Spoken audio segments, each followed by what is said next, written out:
Hey everyone, welcome back to the channel. I'm Alexis, and this week we're going to talk about a kind of an interesting topic. I try to stay out of discoursey stuff and personal matters as much as I can, but this one hit very specifically close to home in that, my wife was targeted. So I wanted to talk about it, but I think it's a good larger topic discussion as well. And that is unsolicited advice. Now, you're like, well, what do you mean? You're a YouTuber. You're basically giving us advice unsolicited all the time. And no, because you go and search for it. Or you subscribed and it's being recommended to you. But either way, you've made a choice in this. What happened to my wife, Lindsay, really just shouldn't happen, period. But I'm going to have her tell that side of the story, and then we'll get to it.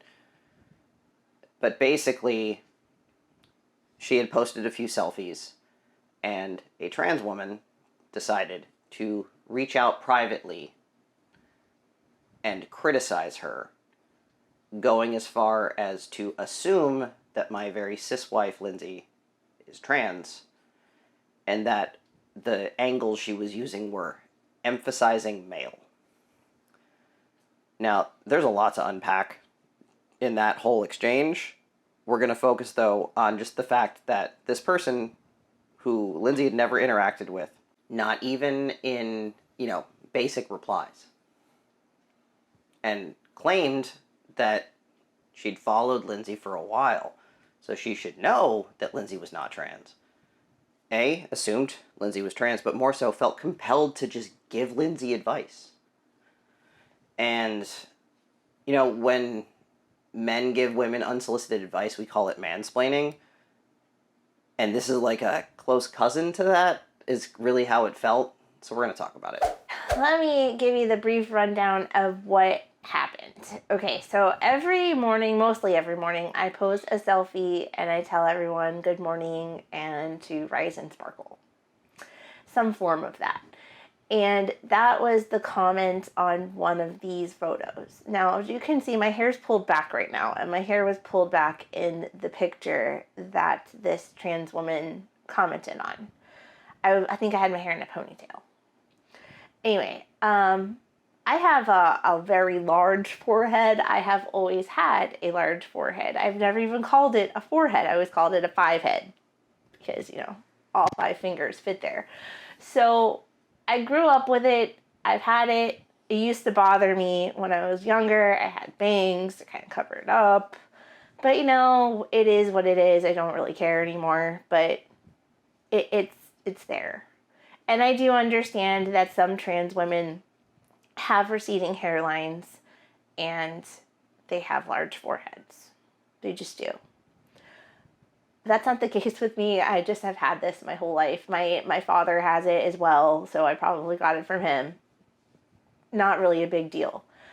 But the other thing that she pointed out in my selfie, and I don't know if you guys can tell in this angle, but one of my eyes, I'm not even sure which one it is at this point without looking in the mirror, looks like it's slightly closed, just a little bit.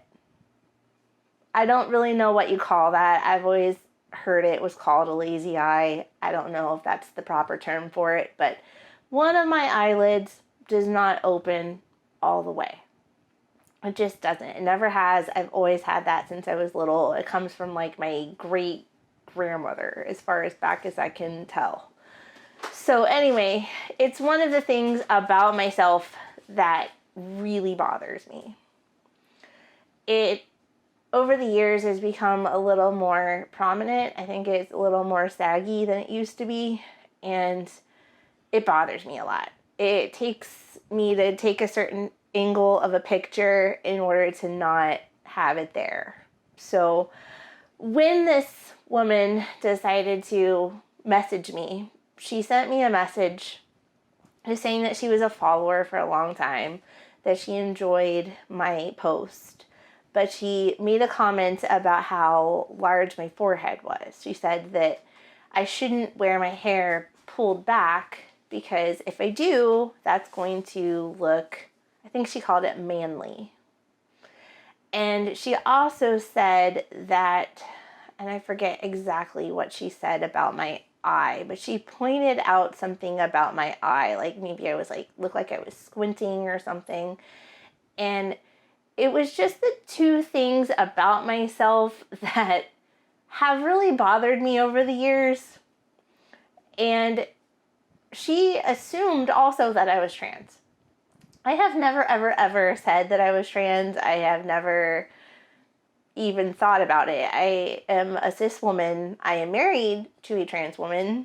I have a lot of trans women and I think a few non-binary and maybe some trans mask followers on my account because I just do, because I am associated with my wife. So maybe that's why she thought that. But I mean, like, this general look that you see right here with the lashes and all the makeup, this is my look every day. This is what I look like. I was usually, when I'm taking my selfie, it's in the car, maybe at a red light, and I'm wearing like work clothes because I'm a teacher. So I'm on my way to work, taking a quick picture. That's it. So I don't know why she felt the need to say that to me, why she thought I was trans, why she thought that it was okay to point out flaws in oneself, that it just didn't seem like it was something that anyone should really do. And it really, at first I was like, why is this person even doing this? Like, how does she even think that this is okay? And then the more I thought about it, I really started to become a little more self-conscious of the two things that she pointed out. And my forehead has not bothered me in a really long time, like, at all. Really, I don't think much about it anymore. I wear my hair like this sometimes when I'm feeling lazy, or I wear it in a ponytail sometimes, and sometimes I have it down. So, I mean, it's always there, and I haven't really done anything to kind of cover it up or anything. And I have noticed that over the years, when I smile, I don't know if you can see it, my forehead will wrinkle a little bit, and that maybe comes off as not very attractive. I'm not really sure, but anyway, yeah, I mean, getting back to Alexis's point before she comes back on, I don't understand why someone would look at a picture of someone, find the one or two flaws, maybe there's more, on a person, and then reach out and remind them about those things. It's not like I don't know that I have a big forehead. It's not that I don't know that there's an eye condition that I have. And here's this person pointing it out to me. Like, oh, well, you should do this or that to, like, counteract this thing that you have. And it really started to make me think that that's what happens to trans people all the time. So that's why I mentioned it to Alexis and why we decided to make this video. I want to hone on the point that Lindsay brought up about how, the reason she brought this to my attention was not like, oh, someone's being mean to me on the internet. I mean, that happens to both of us pretty much every day. It was the idea that this sort of specific thing probably happens to you and other trans women all the time. And it's true. And that's the problem. It's this idea that, people offer unsolicited advice, like cis people in public all the time, and there's very little you can do about that. But it's the seeming, I see this a lot, especially with people that haven't been transitioning for a long time, and I'm sure I was guilty of it at some point too. I'm not saying I'm perfect, but I now make a conscious effort to not do this, so that's why I want to bring it up. The idea that, like, oh, well, I somehow know more than you, and therefore I need to tell you you're wrong. Yeah, that does kind of sum up a lot of arguments in general on the internet, but this is a particular interesting one because she took it to DM Lindsay instead of just leaving a comment. And you're like, well, that's interesting, because typically when somebody sends a DM, it's because they don't want other people to see it. So to me, that says, you knew this was wrong, and you chose to do it anyway. And a lot of that was really confirmed for us when both of us reached out to her and said, that was really inappropriate. You should, you should apologize. And the only apology Lindsay got, she didn't even reply to me, and then eventually blocked us both. But the apology Lindsay got was not over the comments and, the misgendering and all of that. It was, oh, well, I thought you would be receptive to advice. Sorry. That's not it, girl. That's not it. Just, no. You were almost intentionally cruel, and you think the problem was, oh, I didn't want, or in this case, Lindsay didn't want your advice? Sure. Yeah, we could go with that. More so, we did post about it on social media, especially Twitter. Like, I don't even use Twitter anymore, and I used Twitter for this. And her public response before blocking us was to complain that we shared a private conversation. That wasn't the problem.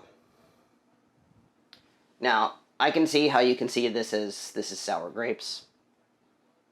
At the end of the day, we haven't been stewing about this for a week and a half. It's the only reason it's taken so long is we've both been sick, and you can hear my voice. I'm still not at 100%.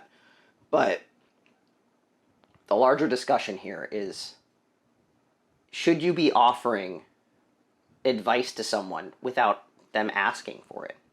Now, if someone goes, hey, what do you think of this look, or this makeup, or this outfit, yeah, share your opinion. They're asking for it. But if someone just posts a photo and you're like, girl, you look fat in that, or, I think this makes you look like a man in a dress.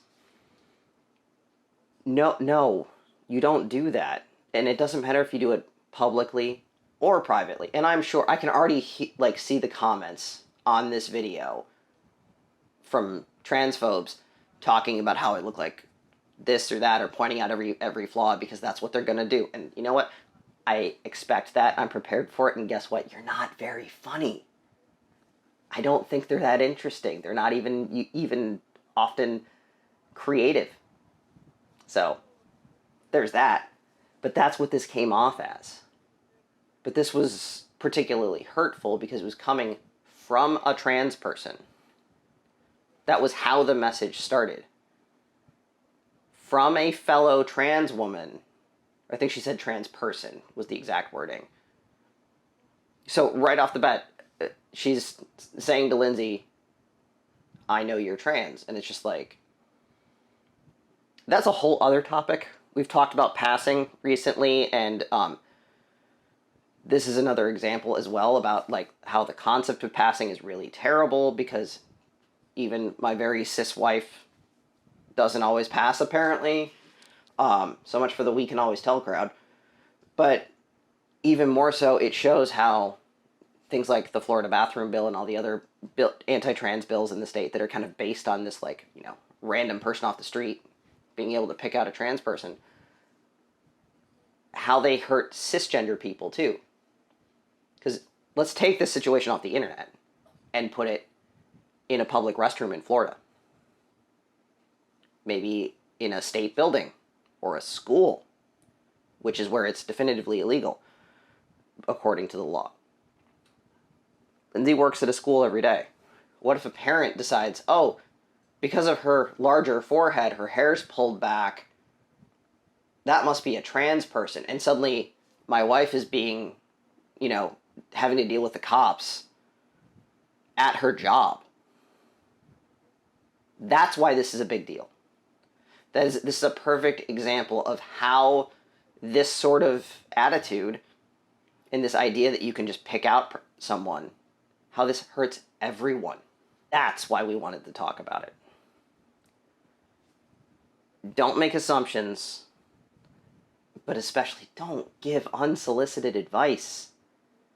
If I can impart anything on someone that's maybe still in the closet, not ready to transition, like early in transition, but even someone that's been doing this for 20 years, don't give unsolicited advice. It more often is going to hurt the person you think you're helping, and it's going to make you look like a jackass. At best. I got nothing witty for you to close this one out, so I'll just thank you for watching. Don't forget to like, subscribe, leave comments, although I'm sure a bunch of you have already typed them. Thanks, transphobes. We appreciate the hate views, too. And until next time, have courage and be kind, especially to yourself.